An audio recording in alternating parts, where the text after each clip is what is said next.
Blog Talk Radio.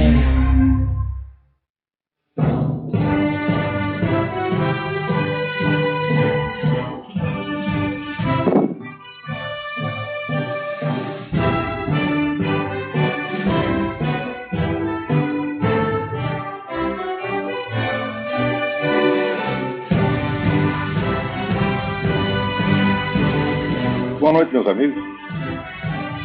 Estamos aqui de volta. Hoje, 28 de janeiro de 2008, começo aqui o programa invocando novamente a Santíssima Virgem Maria e o Santo Padre Pio de Pietrelcina para que roguem a Deus para que nenhum insulto seja feito nesse programa contra pessoas boas e decentes, e que aqueles que sejam feitos contra os maus e indecentes não sejam jamais movidos por ódio irracional, mas por um desejo sincero de trazer essas pessoas de volta à verdade das suas existências, verdade que elas negam diariamente, preferindo viver numa pantomima, num teatro absolutamente psicótico, de modo que os insultos são aqui proferidos a título de terapia. Então vamos lá. Também queria avisar aqueles que morem aqui perto de Washington, sejam brasileiros ou não, morem aqui perto de Washington ou possam estar em Washington, no próximo dia 1º de fevereiro, sexta-feira, o cardeal Theodore McCarrick vai rezar uma missa em honra ao falecido cardeal da Venezuela, Rosário Castilho Lara, que foi uma das pessoas que mais corajosamente enfrentaram ali a ditadura do Hugo Chávez. O cardeal Castilho Lara morreu aos 85 anos no último dia 21 de outubro. Então, a missa será rezada na Catedral de St. Matthews, no número 1725 da Rhode Island Street, em Washington, D.C. 1725 Rhode Island Street. Às 5 horas da tarde. 5 da tarde. Não, 5h30 da tarde. Está aqui. Muito bem. Também queria lembrar vocês aqui do curso que será dado aqui em Colonel Heights, nas 2 semanas finais de abril, sobre o tema Filosofia Política. Há até um textinho de apresentação que está lá no meu site. Então, os interessados no curso podem se informar através dos números 041 3262 0100 ou 041 9974 4443 com o senhor Eduí com Y. Muito bem, eu acho que o assunto da semana é essa matéria que saiu na Veja a respeito do Foro de São Paulo, furando um bloqueio geral que vigorou durante 18 anos, na verdade. 18 anos de silêncio persistente e criminoso de toda a grande mídia, que agora, finalmente com a publicação desta matéria assinada pelo Reinaldo Azevedo, parece que terminaram. Agora já não é mais possível negar nem a existência do Foro de São Paulo, nem a amplitude da sua influência sobre a política latino-americana, influência sobre a qual o próprio Fidel Castro acaba de fazer algumas observações naquela série de artigos que é publicada pela imprensa oficial de Cuba, sob o título de Reflexiones del Comandante, em que ele, esta semana, então, lembra quando o Lula apareceu lá e o Lula deu a ideia do Foro de São Paulo. Eu não sei se ele disse isso por modéstia ou se é verdade, mas ele disse que a ideia foi do próprio Lula. E ele, então, exatamente como as Farc fizeram naquele comunicado enviado ao PT, cumprimentam o PT por ter salvado da extinção o movimento comunista na América Latina, cumprindo aquilo que depois seria resumido no 4º encontro do Foro de São Paulo como a máxima inspiradora do Foro, que é recuperar na América Latina aquilo que foi perdido no leste europeu. Quer dizer, o comunismo é aquela merda toda que foi perdido no leste europeu, os camaradas estão a fim de resgatar, recuperar e comer tudo aquilo de novo. Quer dizer, eles são viciados mesmo.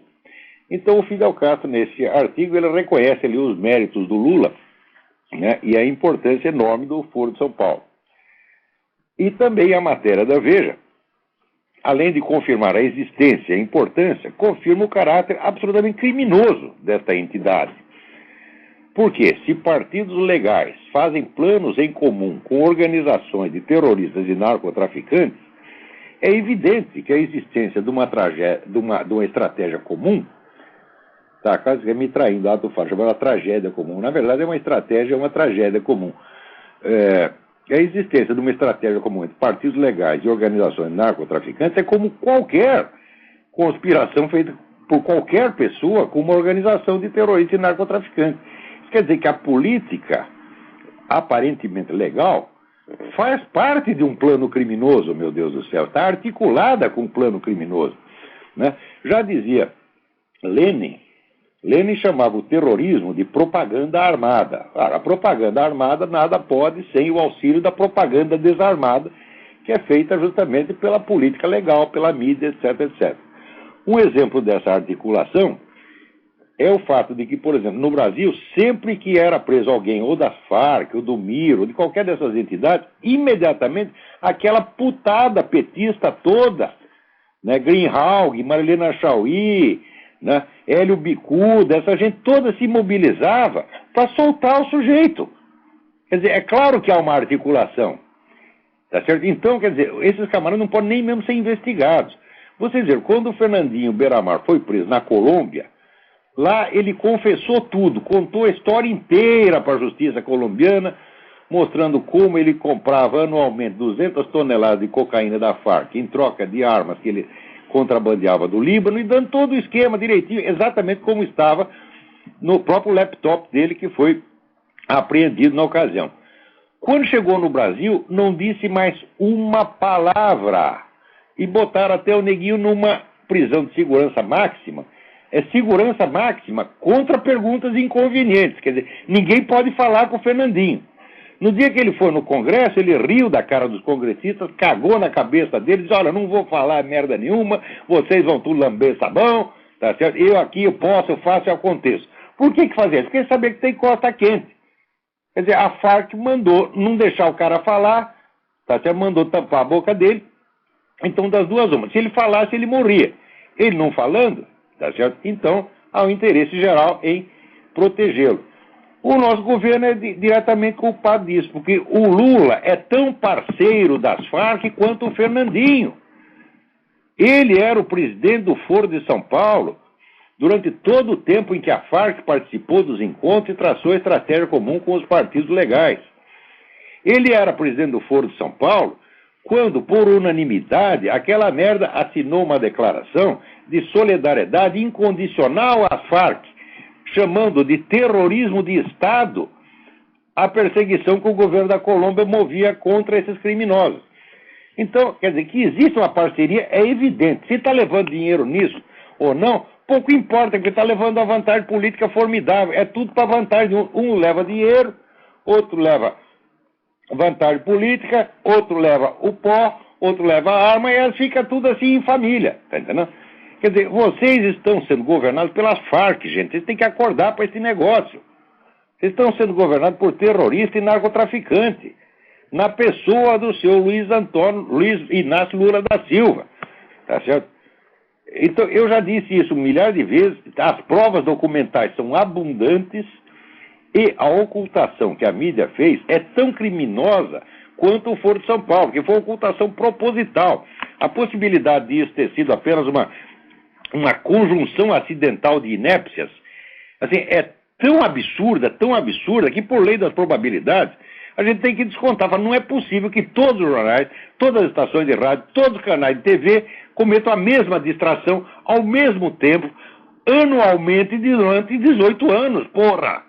Você quer me fazer acreditar nisso? Eu sou trouxa, eu não digo que eu sou esperto, não. Esperto é o Lula. Eu sou trouxa, mas não sou tão trouxa assim. A minha trouxidão tem limites.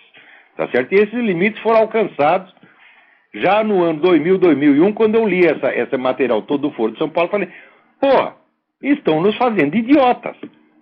Outra coisa, o seu Lula fez outro dia um apelo para que os brasileiros cometam menos violência. Só ela vai mentir na casa do caralho, moleque. Você sabe perfeitamente o que é preciso fazer para acabar com a violência no Brasil. Prende esses seus amiguinhos da Farc e a coisa reduz para metade na mesma hora. Você sabe perfeitamente que a Farc está treinando aí o Comando Vermelho e o PCC para fazer merda, para matar brasileiro na rua, chegando a 50 mil homicídios por ano, e tu vem com essa hipocrisia de dizer, façam menos violência, faça você menos violência.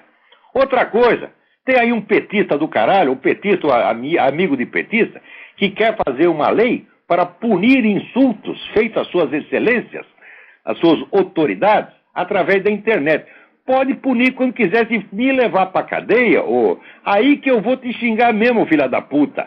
Você tá entendendo? Porque tu, Lula, tu é um mentiroso, vigarista, canalha, filho da puta, é isso que você é. E digo na sua cara. Outro dia teve um moleque aí na internet, um bunda chamado Anselmo, não sei das quantas, quer dizer, não, o Olavo só fala as coisas à distância, não é? Olha aqui, ô seu bosta. Eu já falei essas coisas diante de uma plateia de centenas de militantes do MST que queriam me matar. Eu mandei os bichos calar a boca e eles calaram. Tá certo? Você, pra mim, é um pedaço, vamos dizer, um cocôzinho, você tá entendendo? Agora, os caras às vezes não imaginam, eles nunca viram uma pessoa de coragem, não sabem o que é um homem corajoso, porque nunca viram. Então eles imaginam que todo mundo é cagão que nem eles. Me mede pela sua régua. Você tá entendendo?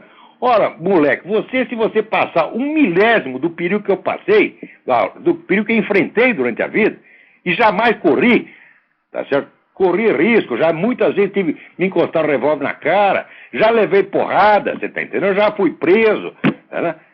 E não tenho medo de bosta nenhuma disso, nunca corri. Agora você, ora, porra, se eu te der uma cuspida na cara, você desmaia, você mija nas calças, rapaz. Então, no Brasil, hoje em dia, todo mundo assim, só tem boiola. E quando digo boiola, não estou me referindo às preferências sexuais, porque existe gay corajoso. Não é isso?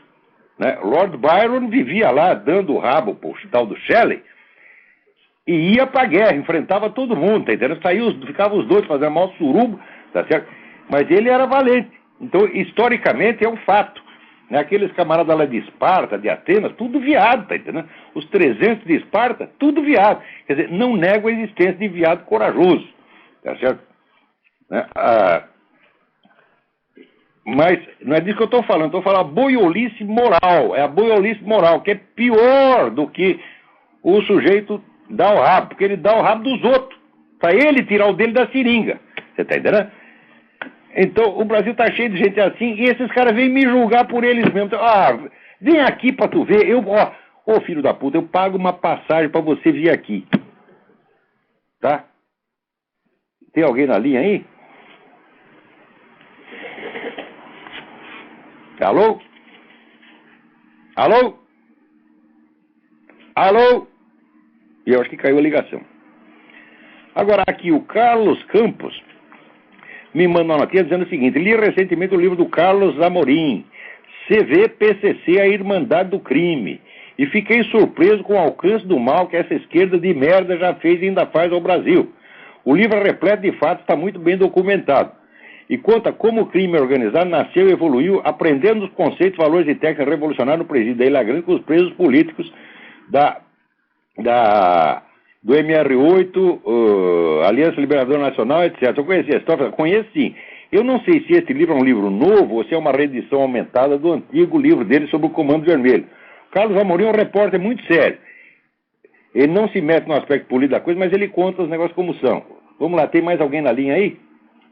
Caiu de novo a ligação, tá ruim.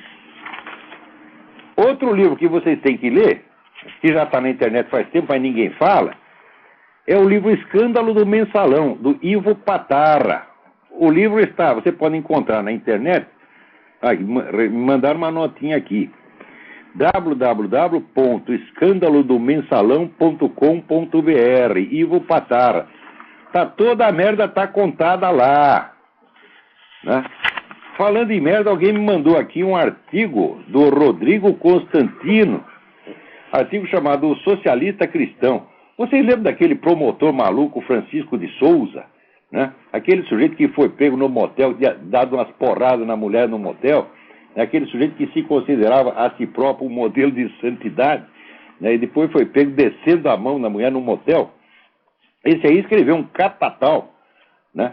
Uma estupidez chamada Socialismo, uma Utopia Cristã, né? E agora está aqui o Rodrigo Constantino discutindo com o Francisco de Souza. Falou: olha, este é o que eu vou chamar o debate do século, né? O Francisco de Souza finalmente encontrou o antagonista à altura, né? Rodrigo Constantino versus Francisco de Souza, né? Quer dizer, o debate entre Gilbert Chesterton e Bernard Shaw no começo do século vai empalidecer perto disso aqui, né? Quer dizer, o Rodrigo Constantino consegue ser mais idiota escrevendo sobre o socialismo cristão do que um socialista cristão. É um negócio incrível. Por que esse pessoal não estuda? Porra, eu lembro o seguinte, uns anos atrás, né, uns meus alunos aí, né, todo mundo queria escrever na mídia e dar palpite, fazer jornal, não sei o que. Eu disse: vocês ficam quietos. Porque é o seguinte, Aristóteles estudou 20 anos com Platão antes de começar a ensinar. Quer dizer, se eu pedir para você sentar e ficar quieto durante 10 anos estudando e aprendendo as coisas, para depois você dar palpite, você vai fazer um benefício à humanidade, tá certo? Né? Privando-a de ter contato com a sua merda mental, você está entendendo? Porque, olha, eu escrevi coisa quando era jovem e eu hoje, quando leio, eu morro de vergonha. Aquilo tudo era um monte de besteira, tá certo? Daí eu resolvi ficar quieto e ir para casa e estudar. E daí publiquei meu primeiro livro com 48 anos e acho que ainda foi cedo demais. Tá certo? Agora, esses moleques tudo tem aquela pressa de dar opinião. Como assim? Se o mundo não pudesse continuar vivendo sem ouvir ele. O mundo está esperando, né, a sua opinião. Então todo mundo louquinho para dar opinião. E daí não estuda. Por exemplo, esse negócio do socialismo cristão, né, existe essa questão do socialismo e cristianismo, existe uma bibliografia mínima, tá certo? Sem a qual o sujeito não pode dar um palpite. Por quê? Porque ali está o status questiones, é o estado da questão. Se você não sabe o estado da questão, quer dizer, você não sabe os debates anteriores que vier, você tem que ficar quieto, moleque. Isso aí é que nem tu entrar numa festa, não saber do que as pessoas estão falando, e tu abre a boca e sai falando merda. É o que acontece no Brasil inteiro. Isso aí só tem analfabeto metido, palpiteiro. Tá vendo? Então, ô Rodrigo Constantino, tu quer a bibliografia básica do assunto, tu escreve para mim, pede com jeito que eu te dou a bibliografia. Tá certo? Se tu quer aprender, eu te ajudo a aprender. Você está com o Rodrigo Constantino, depois dele brigar comigo na coisa, daí ele começou a ler os livros que eu li. Ele já leu até o Ortega y Gasset. Tá certo? Ou seja, eu com 21 aninhos eu já tinha lido a obra do Ortega y Gasset inteirinha. Cada volume, até o fim. Tá certo? Depois escrevi um ensaio a respeito do Ortega y Gasset, né? E guardei na gaveta, né? Anos depois apareceu um concurso do governo da Espanha, onde foi o centenário do Ortega y Gasset. E eu falei: pô, eu conheço tudo do Ortega y Gasset, podia participar desse negócio, mas eu estava muito ocupado, estava cheio de serviço, então não conseguia escrever em tempo. Então uma ex-namorada minha, muito gentilmente, catou aquele negócio antigo que eu tinha escrito 20 anos antes, que estava escondido na minha gaveta, e inscreveu, né, no nome dela. Não de sacanagem, que não aceitaram a inscrição no nome do terceiro. Então ela teve que inscrever no nome dela. Daí chegou no dia da premiação, tá aqui, primeiro lugar, fulaninha de tal. Daí ela levantou e falou: não fui eu não, eu fiz isso só porque o cara não sabia, tá aqui sentado do meu lado, foi ele. E daí ganhei o prêmio, tá, né? Então, quer dizer, o Ortega y Gasset já estava lido e digerido 40 anos atrás. E o Rodrigo Constantino acabou de descobri-lo. Faço o voto de que descubra outras coisas também. Se você quiser uma listinha do que você tem que estudar, eu mando para você. Né? Agora, tem aqui a cartinha da Marcela Andrade, do Oeste brasileiro. Mando meus sinceros agradecimentos ao professor Olavo de Carvalho e sua família, que tanto tem trabalhado contra a onda de imbecilidade que ameaça até os povos tradicionalmente educados do mundo. E já parece ter condenado o Brasil à eterna escuridão. Enfim, esse e-mail é só para dar notícia de mais uma pessoa que, não obstante viva no cu do mundo, admire e ajuda a divulgar o trabalho do professor Olavo. Muito obrigado, Marcelo, só que você está enganado. Você não mora no cu do mundo. O cu do mundo é em Brasília. ali no Palácio do Planalto. Ali, exatamente ali, é o cu do mundo.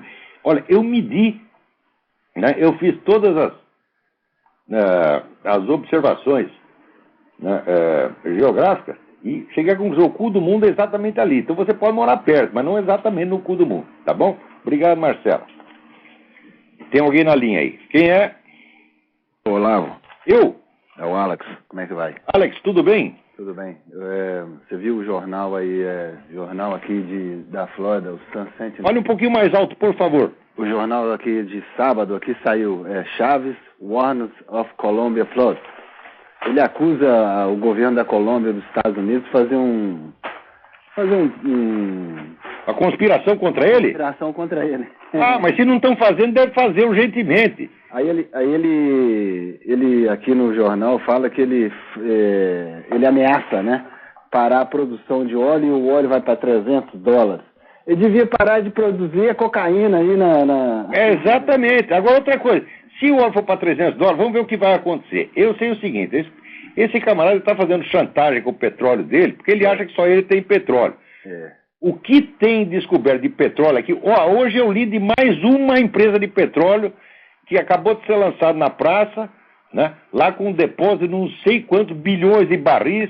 Toda semana está aparecendo negócio. Não. O que tem de petróleo aqui nos Estados Unidos é uma enormidade. Só no Colorado tem 25 vezes o que tem na Arábia Saudita. Isso nem começou a ser explorado ainda. É verdade. Como é que está essa onda de terror em torno do petróleo? Quem vai ganhar dinheiro com isso é o americano, pô. A hora que o petróleo for para $300 o barril, os americanos vão se encher de dinheiro porque são eles que têm petróleo. Esse cara é um trouxa, esse Hugo Chávez é uma besta quadrada. E ele, como você falou no programa passado, que ele masca a folha de coca. Ele deve usar dentadura, né? Ele masca a folha de coca, sim. Né? Ele masca, eu acho que ele também usa como supositório. Mas supositório de coca, porque o supositório, por via anal, entra mais rapidamente na corrente sanguínea e sobe para o cérebro. Pelo efeito que está tendo dele, não é só mascar, não. Isso aí é supositório. É daqueles bem grandão, entendeu? E aqui ele fala que eles criaram um novo banco aí com o Daniel Ortega da Nicarágua. E que eles vão criar um banco para gastar mais dinheiro lá da Venezuela. Porque na Venezuela, o índice de pobreza está crescendo formidavelmente lá. A Venezuela é um dos países mais ricos do continente, agora está na merda total para ele poder espalhar dinheiro aí pelo mundo. Para lavar o dinheiro. Da revolução, puxar saco do Ted Kennedy. Isso. E você viu, ontem eu vi na televisão uma pessoa mais, mudando de assunto, a pessoa mais velha do mundo tem 122 anos. E ela fumou até os 117. Você viu? Eu tenho uma lista aqui, as 40 pessoas mais velhas do mundo, só não são todas fumantes, porque uma parou 2 anos atrás. Parou aos 114 anos porque achava que estava fazendo mal. Então, olha, eu estou fumando aqui há 45 anos, o máximo que a gente conseguir, depois de todo esse tempo, fumando 3 maços por dia durante 45 anos, foi um pouquinho de catarro brônquico, que é até bom que manda o colesterol embora. O pessoal está tudo maluco. Isso aí olha, dá uma olhada no site www.forces.org, forces.org. Lá tem toda a documentação que os caras não publicam, né? Documentação científica que eles escondem, que só sai na revista técnica, não vai para a mídia popular. Todo esse negócio é uma empulhação. Claro que tem pessoas para as quais o cigarro faz mal, pessoa que é alérgica. A pessoa que tem alergia. Você que é alérgico, você pode ser alérgico até o Olavo de Carvalho, por exemplo, eu tenho, né? Você pode ter alergia. Quando me vê, dá brotoeja neles, né? Então, o Olavo de Carvalho faz mal à saúde. Para aquele indivíduo faz. Cigarro também. É isso aí, Olavo. Então, um abraço. Então, obrigadão, Alex. Tchau. Peraí, tem mais alguém na fila. Quem é?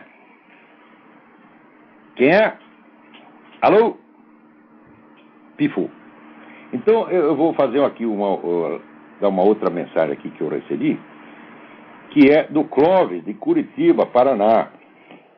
Ele disse, certa vez no seminário de filosofia de Curitiba, você mencionou os diários de alguém chamado Julian Gray, não é Gray, é Green, Green, que teria sido homossexual até uma certa idade e depois deixou de ser. Se possível, gostaria de receber a confirmação do nome do autor. É Julian Green. Olha, a obra completa do Julian Green foi publicada pela editora Gallimard, na famosa Bibliothèque de la Pléiade. São 8 volumes, dos quais metade é constituído do diário dele, um dos maiores diários da história humana, se não o maior. Negócio praticamente ali, dia por dia. E, olha, é tudo com uma sinceridade, uma simplicidade absolutamente maravilhosa. O Julian Green é um dos escritores que eu mais admiro. Foi até uma coincidência você escrever isso aí, porque o volume e meio final da série é uma trilogia de romances que ele escreveu sobre a Guerra Civil Americana. O Julian Green era francês, nasceu na França, mas foi criado aqui, nos Estados Unidos, na Virgínia. Tá certo? Depois voltou para a França. E na velhice, né, o velho começa a lembrar aquelas coisas de juventude e tal. Então, lembrou aquele negócio do Sul, essa coisa toda, e escreveu esse monstruoso romance sobre a Guerra Civil, que eu estava com medo de ler. Porque são 3 volumes de 800, 900 páginas cada um. Então, agora eu também estava começando a ler. Olha, é absolutamente encantador. Ninguém consegue escrever as coisas com a simplicidade literal do Julian Green. É maravilhoso, maravilhoso. Não deixe de ler. O romance que tornou ele mais famoso, né, chama-se Leviatã, mas não tem nada a ver com o Leviatã no sentido político. É um sujeito, um camarada medíocre, que mata uma mocinha no interior e daí sai fazendo violências em nível crescente. É um romance realmente assustador, né? Mas o Green, ele experimentou todos os tipos de romance que existem, né? Ele variava muito a técnica de um livro para o outro, sempre aprendendo, sempre evoluindo, e você nota muito esse aprendizado dele, tanto no sentido literário quanto no sentido moral, nesse maravilhoso diário, né? Então, muito bem. Vamos ver aqui. Agora, aqui, alguém me manda uma matéria. Aqui sumiu. Não, peraí. Vamos responder outra coisa primeiro. O D'Artagnan Zanella me pergunta o seguinte. A sua teoria das castas, do ser e poder, teria uma influência da teoria das elites de Vilfredo Pareto e do Gaetano Mosca? Tem sim, mas é muito leve, porque esses são 2 autores que eu conheço muito mal, né? Aquela teoria das elites circulantes do Vilfredo Pareto tem algo a ver com a minha abordagem da teoria das castas. Note bem que as castas, tal como eu expliquei nas aulas sobre ser e poder, que não estão publicadas ainda, as castas não têm nada a ver com as classes sociais.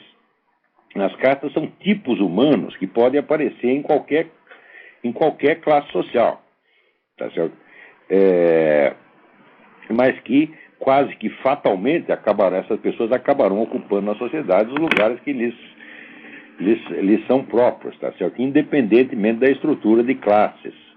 Quer dizer, a relação entre as castas e as classes é uma relação complexa que muda de lugar para lugar, de época para época.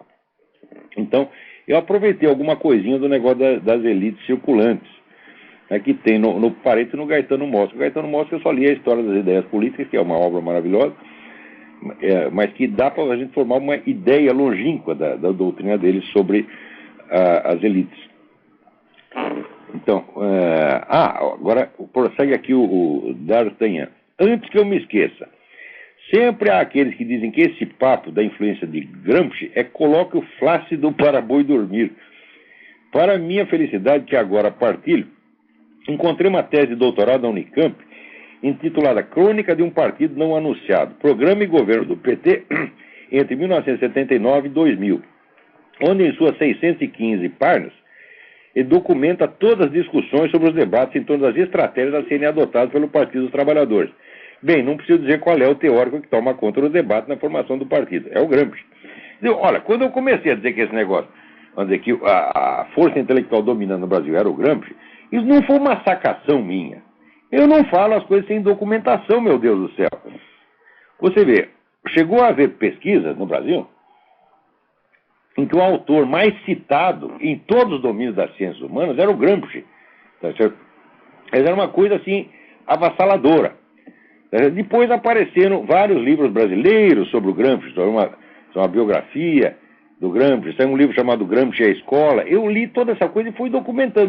Chegou uma hora e falei, olha, está evidente demais, quer dizer, que o PT é um partido estruturado em cima da estratégia do Antônio Gramsci. Quer dizer, não tinha como escapar dessa conclusão. Mas no Brasil, tá certo? Tão logo você enuncia as conclusões de um estudo todo documentado, já aparece um monte de macaquinho, um monte de sagui, dizendo, não é, não acho, patatá, eu não gostei. Caralho! É um negócio de estourar o saco. Tá certo? Os caras não sabem o que é um estudioso, eles nunca, não é que eles não sabem o que é, eles nunca viram um, nem de longe. Então quando vê um não reconhece, acha que eu estou dando palpite que nem eles.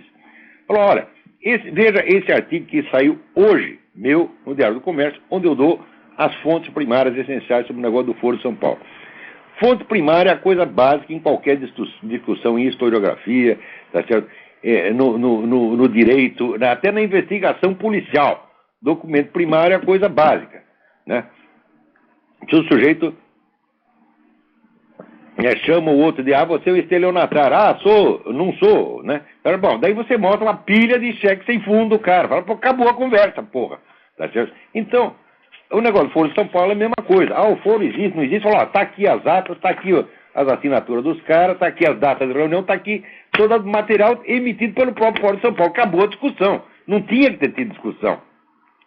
Quanto à influência que tem, eu digo, bom, você veja a lista das entidades que pertencem e veja as decisões que tomaram e veja se isso aí pode ser apenas um clubinho de debate que se reúne no fim de semana para jogar futebol de botão, né? Então, os documentos de fonte primária são a autoridade final em todas as discussões, mas no Brasil ninguém mais sabe disso. No Brasil, o direito de achar ou não achar, tá certo? É ilimitado. Você fala, 2 mais 2 é 4, o outro fala, eu acho que não. Eu digo, o elefante é um mamífero. Eu acho que não. Eu acho que elefante é peixe. E assim vai, você está entendendo? Porra! Então onde é que vai parar essa? Isso é decomposição mental. E a culpa da decomposição mental é da própria estratégia gramsciana. A estratégia gramsciana consiste em fazer toda a atividade cultural se transformar em mera propaganda e manipulação partidária. Resultado, estupidifica todo mundo. Ninguém pode entender o que está acontecendo. É proibido entender a coisa. Tem proibido entender a realidade. Agora, aqui, alguém me manda uma matéria da revista Isto É, falando de um cidadão aqui, Fernando da Mata Pimentel. Embora tenha Pimentel no nome, espero que não seja meu parente. Fernando da Mata Pimentel, prefeito de Belo Horizonte. Eleito e reeleito pelo PT. Diz que ele se tornou um político conciliador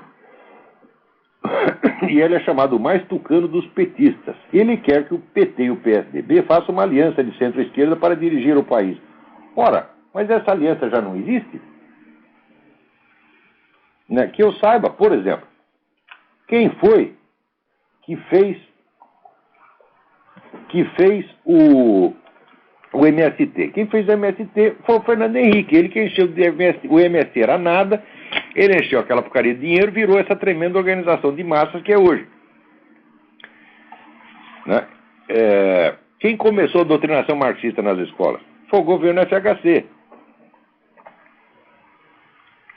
E depois, não só o PT e o PSDB têm a mesma origem, que é aquela turminha de intelectuais esquerdistas da USP, mas, não sei se vocês se lembram da famosa troca de cartas, troca de mensagens entre o Fernando Henrique e o Cristóvão Buarque, no qual ele chegava que eram os dois maiores intelectuais, entre aspas, dos respectivos partidos, no qual ele chegava à conclusão de que não havia divergência, nem ideológica e nem estratégica, entre o PT e o PSDB. Havia apenas uma disputa política, disputa de cargo, que é uma coisa que existe até dentro do próprio partido. Então, o PT e o PSDB estão enganando vocês há muito tempo, entendeu? Então, entra um e sai o outro, né? Quando você foi embora, olha, nós aqui travei, nós enganamos vocês. É a mesma coisa, porra. Tá entendendo? Então, vamos em frente. Aqui, o Rodney Eloy me comunica aqui que um cidadão chamado Domingos Amanha tem exibido os meus vídeos para a turma do curso de filosofia da Unify, universidade, eu não sei direito como é, eu tinha decorado o que é a universidade esqueci, mas é uma universidade, se chama Unify. E os alunos estão tendo colapsos mentais instantâneos. Então aí, parabéns, Domingos da Manhã, parabéns, muito obrigado e cuidado, hein? Cuidado porque, olha, a imbecilidade está por toda parte aí, tá, né? E eles, quando você conta a verdade para eles, ficam bravos. Vamos lá. Alguém aqui me chama a atenção, vamos dizer, o Fernando Souza da Silva me chama a atenção para o filme 3:10 to Yuma, no Brasil intitulado Os Indomáveis, do qual ele me manda uma análise aqui. Eu li essa análise, tá bom, mas veja, seria interessante você comparar esse filme com a primeira versão feita, creio que nos anos 50 ou 60, com o Glenn Ford e Van Helsing. Van Helsing? Não. Van Helsing ou... Acho que era Van Helsing. Tinha dois Van, um era Van Helsing, o outro era... Esqueci, acho que era Van Helsing mesmo. E comparar as duas versões para você ver como as coisas mudaram em Hollywood. Nos instantes finais do filme, o diretor atual introduziu uma série de ambiguidades, né, morais, porque a moda agora é sempre você, né, misturar o bem e o mal para que ninguém entenda direito o que é uma coisa e o que é outra. Isso não tem na primeira versão. Além de ter uma outra diferença, o Russell Crowe é um grande ator, sem dúvida. Mas se você comparar a interpretação dele com a do Ford, não dá nem para o começo. Até porque o Glenn Ford era profissional, era daqueles negros, quando ele fazia papel de bandido, ele ficava tão ruim que você tinha vontade de bater nele, tá entendendo? E nesse filme, no final, ele melhora de caráter, mas no começo você tem vontade de ir lá e torcer o pescoço do filho da puta, tá entendendo? Tão ruim que ele fica, né? Que, aliás, ele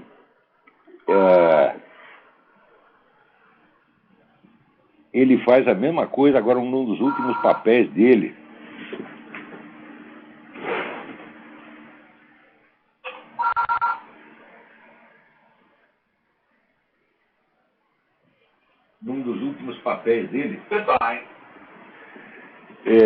Até esqueci o nome do filme, porra. Mas também faz a mesma coisa, só você que é o contrário, você que começa bom e vira bandido depois de velho. E quando ele começa a personalidade dele começa a deteriorar, os olhos do nego viram e você vê a mudança de personalidade. É uma coisa impressionante. O que eram daqueles atores antigos que realmente estudavam fazer isso. Poucos atores hoje têm um nível daqueles. O Russell Crowe é um deles, mas nesse papel, olha, eu não sei se a gente acostumou a ver o Russell Crowe fazendo o papel sempre do sujeito bonzinho, e agora ele como bandido não convence muito. Para ser bandido precisa treinar, tá entendendo? Você pode aprender com o Lula.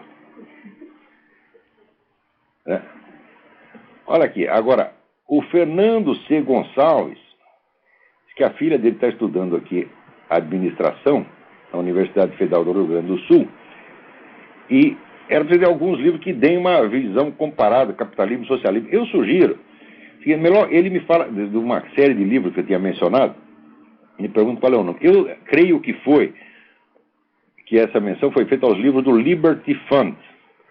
Procura Liberty Fund, Liberty, L-I-B-E-R-T-Y, Fund, F-U-N-D.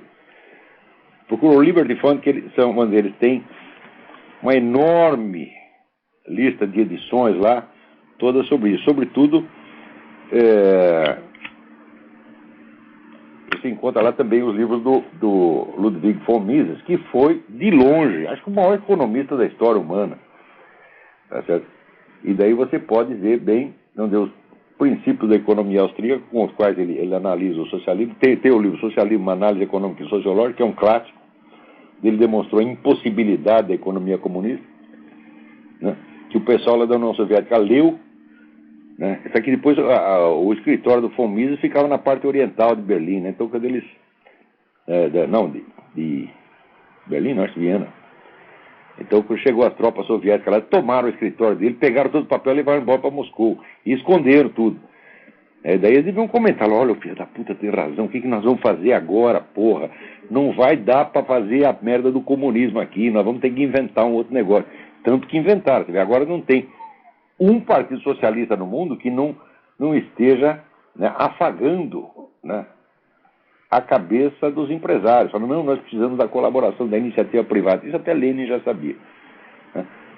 Agora, bonito é o seguinte, é que quando, com base nisso, aparece o seu Emílio Odebrecht, vê se pode, dizendo assim, Lula nunca foi de esquerda, e o país está vendo a melhor fase da sua história. Puta merda, olha, o desejo de puxar saco é uma coisa, empresário brasileiro não aguenta. O Emílio Odebrecht, eu sempre achei que era um bom sujeito, inclusive eu trabalhei para o Odebrecht um tempo, né? Trabalhei lá, sempre foi uma empresa honesta, pagou tudo direitinho, mas isso não lhe dá o direito de sair falando besteira. Aqui, empresário brasileiro julga a situação do país inteiro pela sua empresa. Se a empresa está ganhando dinheiro, então o país está ótimo. Só que isso é merda na cabeça, meu amigo. Quer dizer, primeiro, você não pode julgar um país só pela economia. Por quê? Se a economia está indo bem, e ela de fato está, em primeiro lugar, não há comparação entre o estado da economia agora e o estado da economia no governo Médici, onde o Brasil crescia 15% ao ano. Tá certo? E que naquela época, pelo menos 40 milhões de brasileiros foram retirados do estado de miséria absoluta e foram integrados na economia. Nada que os governos sucessivos depois subsequentes fizeram se compara com isso. Então, até economicamente é besteira o que você está falando.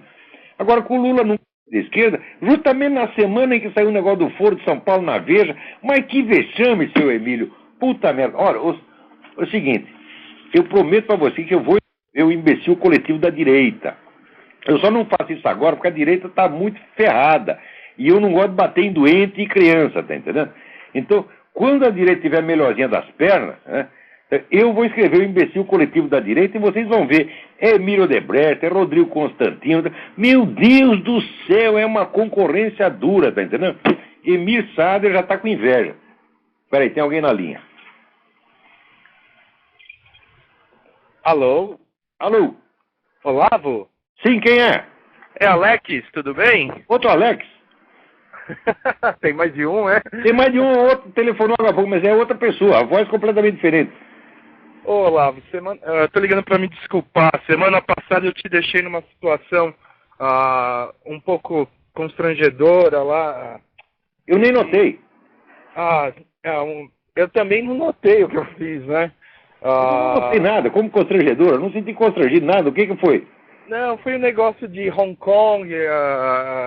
Mas você me tem velhice, porra. Esse negócio de Taiwan, eu mesmo escrevi 20 artigos sobre isso, daí o cara me fala Taiwan, eu penso Hong Kong, eu falo, pô, mas não. Eu também entendi errado. Eu entendi errado. Eu tava ouvindo o seu programa, mas eu tava saindo de casa para uma reunião e tava meio enrolado, enfim. Eu, na hora, fiquei entendendo. Eu acho que ele tá falando de Hong Kong. Mas é claro.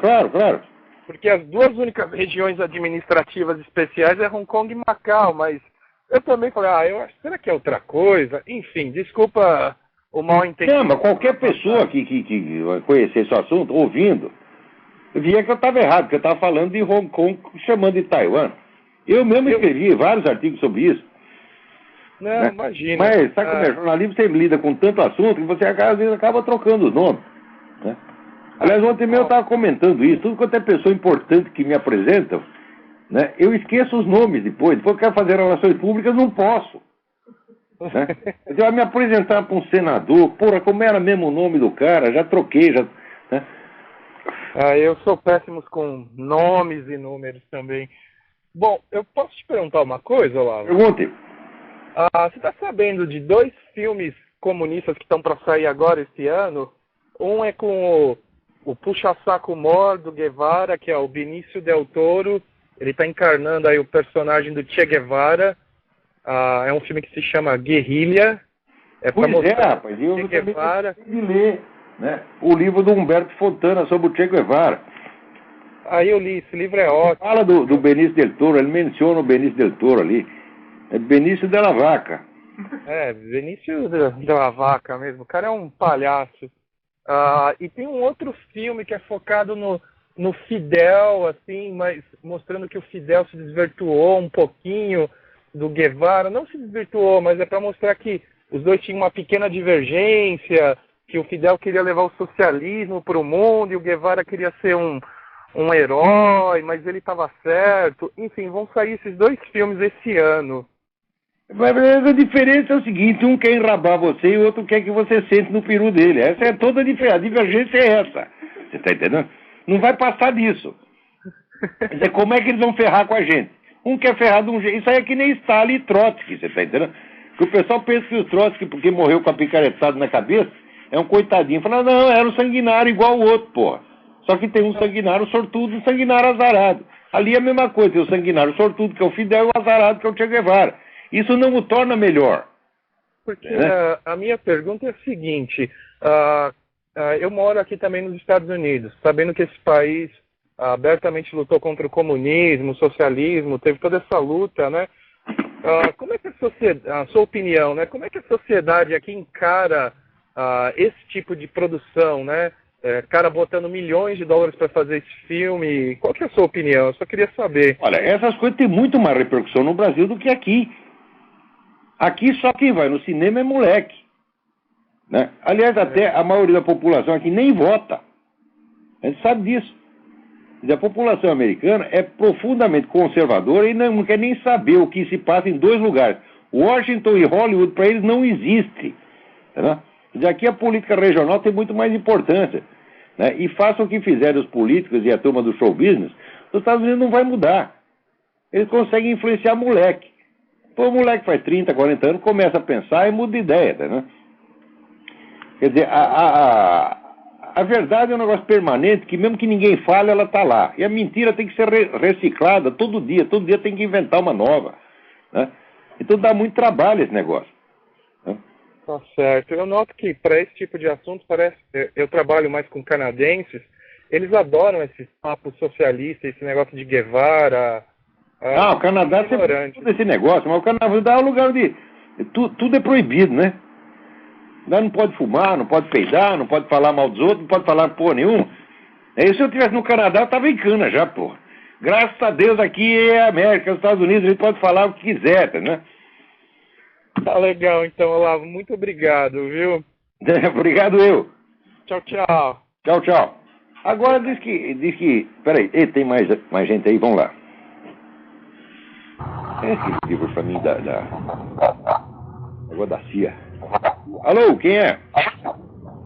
Alô, Olavo? Eu? Aqui é o Luiz Guilherme de Campinas, tudo bem?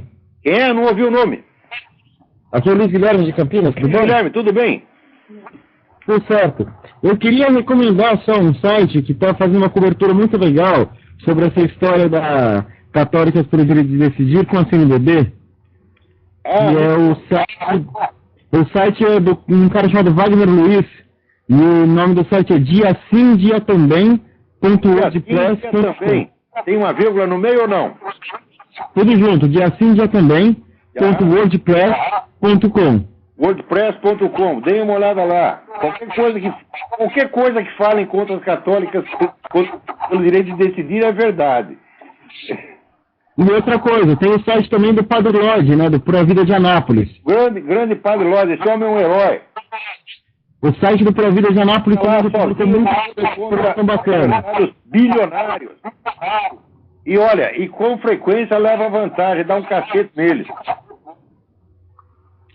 Eu queria te perguntar uma coisa, eu estava lendo, eu acho que foi até no site do Padre Lodge.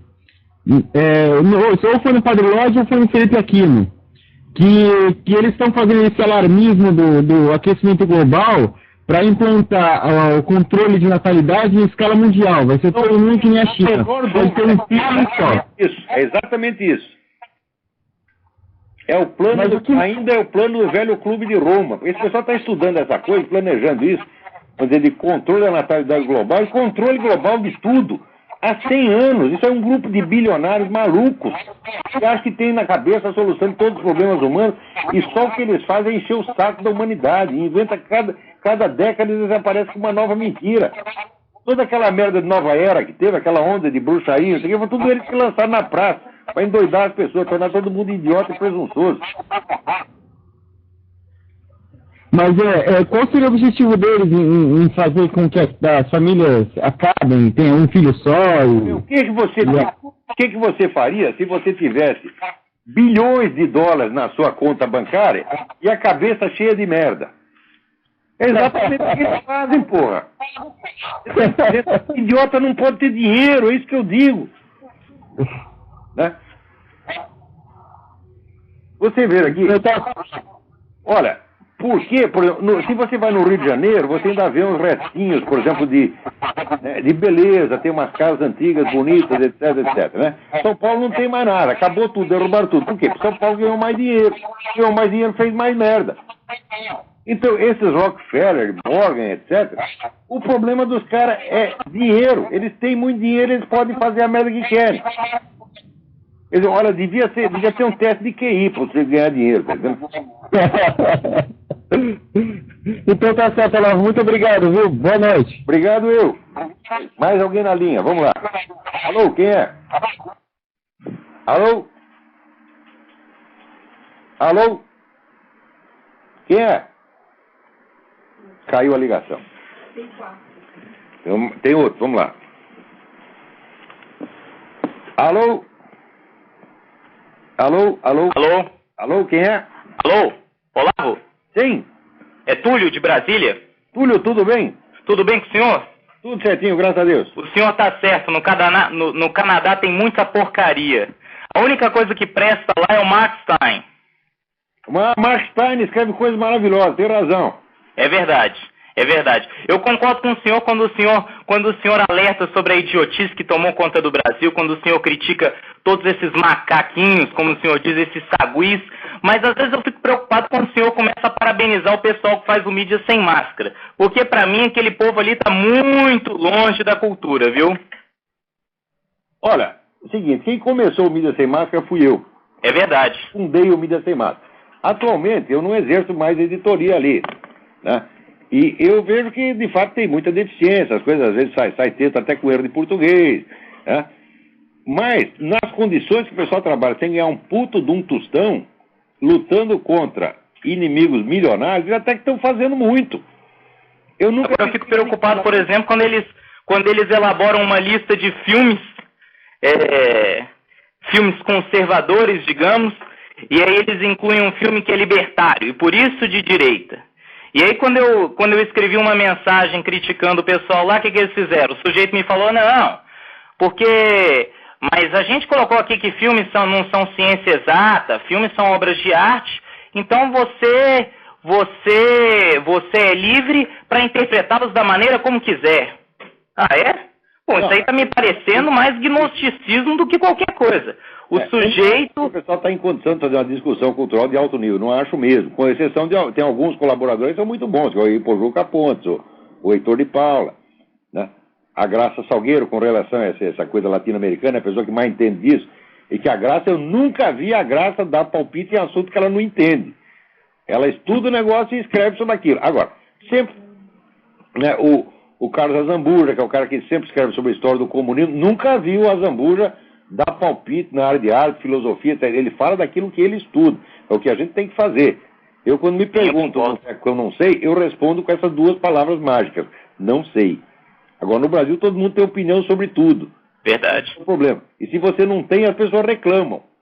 Né? Você pergunta, o que você acha de não sei o que? Você fala, não acho nada. Então o nego fica bravo, porra.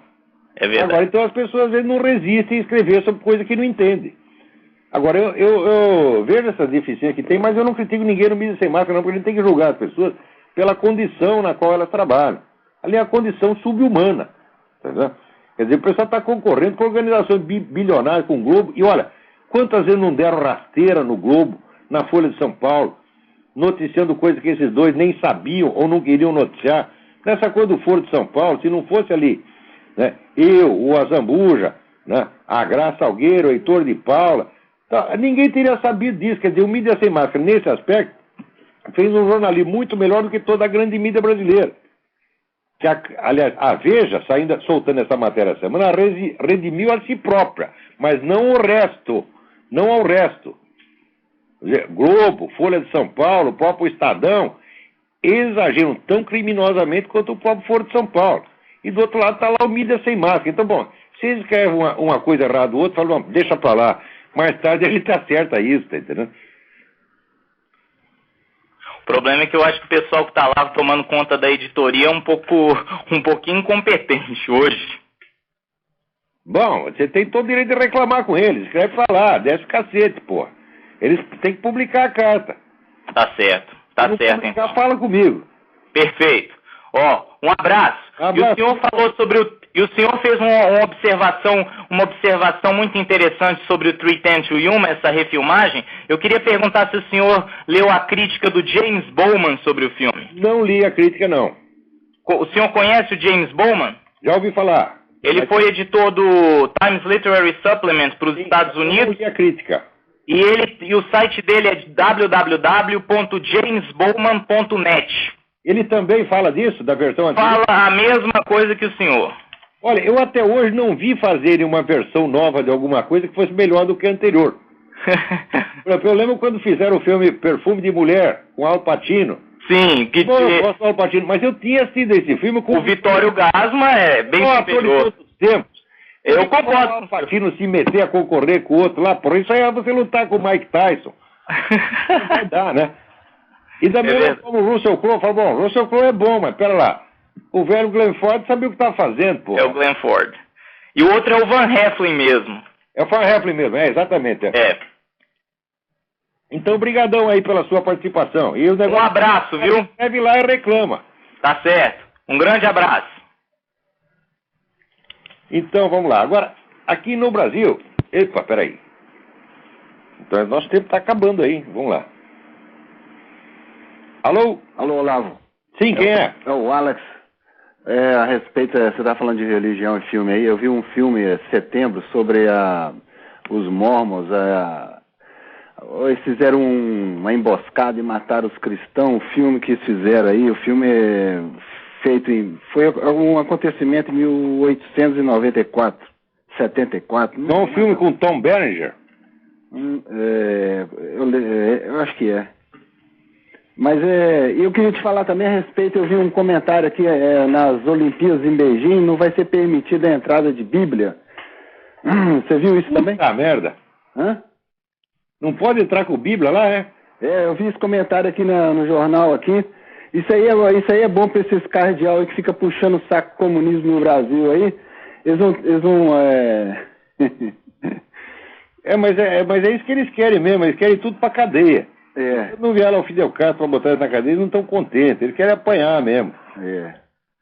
Mas é isso aí, então. A China tá brabo. Eu sugiro que vocês acompanhem o site The Voice of the Martyrs, que é o site fundado, onde é inspirado ali no Pastor Wurmbrand, a turminha do Pastor Wurmbrand. Eles põem sempre a documentação de perseguição de cristãos no mundo.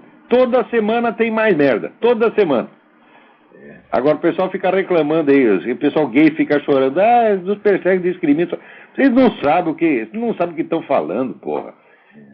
Você olha feio pro gay, né?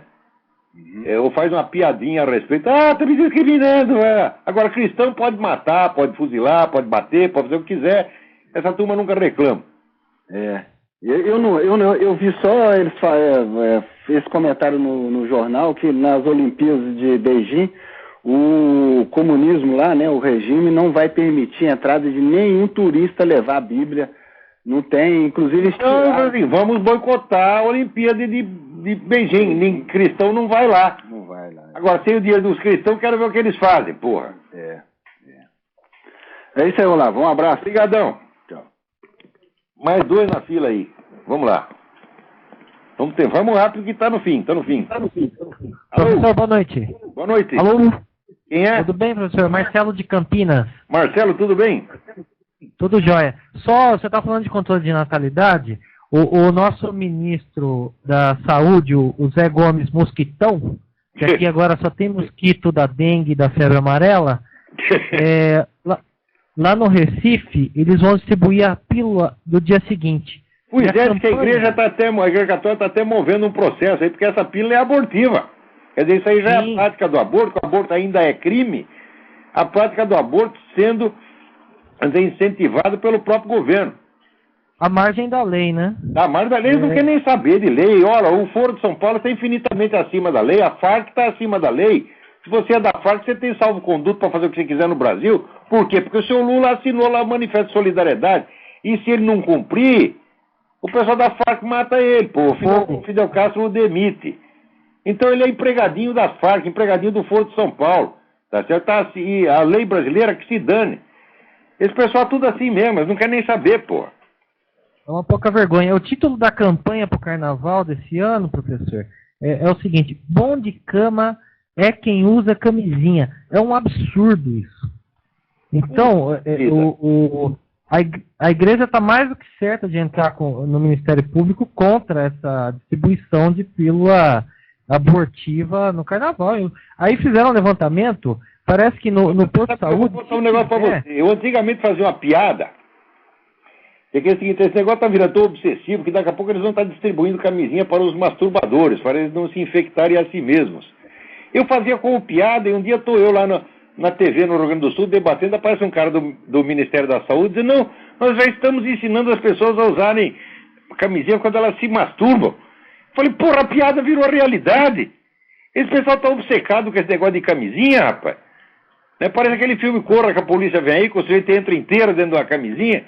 Eles acham que a camisinha vai protegê-los contra todos os males do mundo, né? A camisinha protege até... virou categoria moral, né, professor? Hã?